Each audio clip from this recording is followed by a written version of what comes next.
আসসালামু আলাইকুম। ওয়ালাইকুম সালাম রহমতুল্লাহ বারকাতুহু।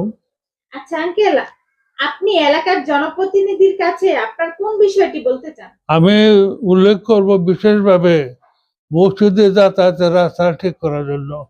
আর রাতে যেন লাইট থাকে, আলো থাকে। অনেক সময় আলো থাকে না, আমাদের খুব কষ্ট হয়। আগামী 5 বছর আপনি কেমন বাংলাদেশ দেখতে চান? আগামী 5 বছর আমি চাই শোষণমুক্ত সুন্দর একটা দেশ। কারণ শোষণের কারণে আমরা গত 15 বছর দুঃখ ভোগ করেছি।